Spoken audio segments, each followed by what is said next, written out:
നമസ്കാരം. സഫിർജാൻ ഇഎക്സിന്റെ മാനുവൽ അക്കൗണ്ടിംഗിന്റെ പുതിയ ക്ലാസ്സിലേക്ക് എല്ലാവരെയും ഒരിക്കൽ കൂടി സ്വാഗതം ചെയ്യുന്നു. Chapter 3 groups of accounts part 5 income. അതിൽ നമ്മൾ ഇൻഡയറക്റ്റ് ഇൻകത്തിനെ കുറിച്ചാണ് ഇന്ന് നമ്മൾ ചർച്ച ചെയ്യപ്പെടാൻ പോകുന്നത്. പാർട്ട് 4 നമ്മൾ ഡയറക്റ്റ് ഇൻകം എന്താന്ന് പറഞ്ഞു കഴിഞ്ഞു. Sales, service. സെയിൽസിലൂടെയോ സർവീസിലൂടെയോ ലഭിക്കുന്ന വരുമാനങ്ങളെയാണ് നമ്മൾ ഡയറക്റ്റ് ഇൻകം എന്ന് പറഞ്ഞത്.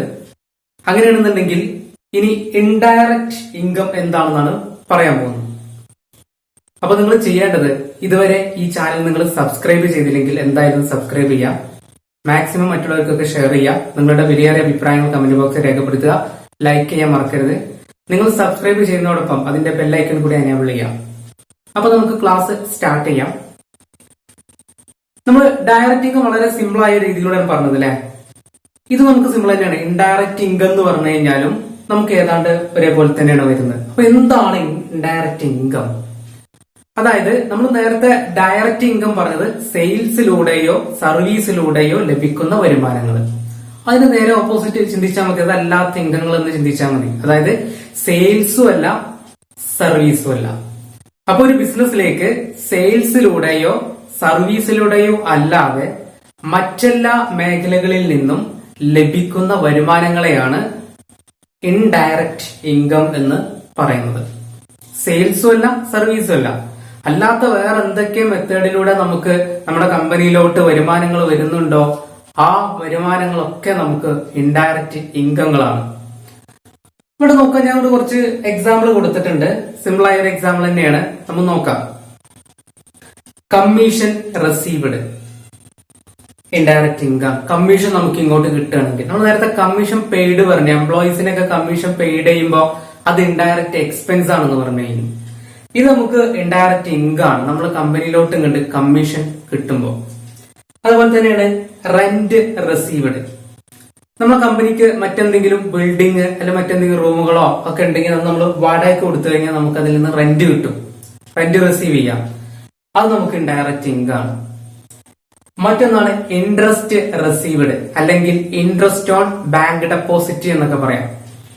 നമുക്ക് ഡെപ്പോസിറ്റ് അല്ലെങ്കിൽ മറ്റെന്തെങ്കിലും ഇൻവെസ്റ്റ്മെന്റ് ഒക്കെ ഉണ്ടെന്നുണ്ടെങ്കിൽ അതിൽ നിന്ന് നമുക്ക് ഇങ്ങോട്ട് കിട്ടുന്ന ഇൻട്രസ്റ്റ്, അത് നമുക്ക് ഇൻഡയറക്റ്റ് ഇൻകം ആണ്, ഇൻട്രസ്റ്റ് റെസീവ്ഡ്. മറ്റൊന്നാണ് ഡിസ്കൗണ്ട് റെസീവ്ഡ്. നേരത്തെ നമ്മൾ പറഞ്ഞ ഡിസ്കൗണ്ട് അലൗഡിന്റെ നേരെ ഓപ്പോസിറ്റ്. ഡിസ്കൗണ്ട് അലൗഡ് എന്ന് പറഞ്ഞു കഴിഞ്ഞാൽ ഡിസ്കൗണ്ട് ഓൺ സെയിൽസ് ആയിരുന്നു.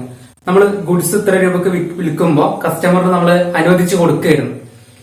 ഇത് നമുക്ക് സപ്ലയറിൽ നിന്ന് ഇങ്ങോട്ട് കിട്ടണം. അതായത് നമ്മൾ പർച്ചേസ് ചെയ്യുന്ന സമയത്ത് അവർ നമുക്ക് ഇങ്ങോട്ട് ഡിസ്കൗണ്ട് തരികയാണെങ്കിൽ അത് നമുക്ക് ഇൻഡയറക്റ്റ് ഇൻകം. കാരണം നമ്മൾ നേരത്തെ പറഞ്ഞിട്ടുണ്ടായിരുന്നു സെയിലിന്റെ കൂടെ എങ്ങനെ ഡിസ്കൗണ്ട് വരുന്നു. അതേപോലെ തന്നെ ഇവിടെ നമ്മൾ 1000 രൂപക്ക് പർച്ചേസ് ചെയ്യാണ്, 100 രൂപ നമുക്ക് ഇങ്ങോട്ട് ഡിസ്കൗണ്ട് കിട്ടുകയാണ്, നമുക്ക് 900 രൂപ അങ്ങോട്ട് കൊടുക്കേണ്ട ആവശ്യം വരുന്നുള്ളൂ. അപ്പൊ ഇത് നമ്മൾ ഇൻകത്തിന്റെ കൂട്ടത്തിലാണ് പെടുത്തുന്നത്, ഇൻകത്തിന്റെ ഗണത്തിൽ ഉൾപ്പെടുത്തും.